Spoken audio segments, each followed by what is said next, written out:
Zero साहेब नमस्कार म्हणलं. Hello. मला एक काम होतं तुमच्याकडं. हा हा मला ते दादाला सांगून ते धनंजय मुंडेचा राजीनामा घ्यावा तेवढा प्लीज. हो सांगतो ना दादा. कारण ऐका ना काय सांगतो विषय ना. माहिती का, ऐका जिरो साहेब बघा सगळे लोक सांगतो. चांगले, काय विषय झाला हो. माहिती का, दादाच्या पुढे विरोध केले लोक हो आणि छगन बोलत देऊन टाका साहेब. बघा छगन आहे, बोल खरं आहे ना ते. बघा त्या नाही माझं काय तेव्हाची- म्हणणं आहे, भुजबळ साहेबांनी कोणी मर्डर नाही केले साहेब, ऐका ना तुम्ही पण नाही हा. केले.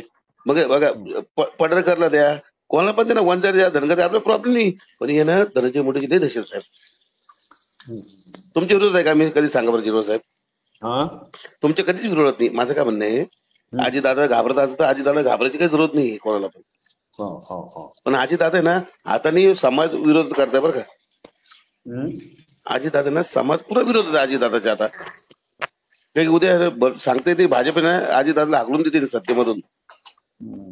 हॅलो. नाही आहेच ना, ते खूप तसं सेन्सिटिव्ह झालाय तो विषय आणि तो त्यांनी मनावर घेतलाय. फक्त आता मी बोलतो, आम्ही उद्या रात्री जाणार होतो, 2-3 ठिकाणून मला फोन आलेत. बरं असं काही आजी दादा काही व्हिडिओ नाही एखादा तिथं. मला आजी दादा एखादा काही व्हिडिओ तर नाही धनंजय मुंडेकडे असं काही, म्हणजे बाया बिया सोबत मला असं काय माहिती रे बाबा. लईच गाणं भरते आजी दादाची, तेच म्हणतो तुझे.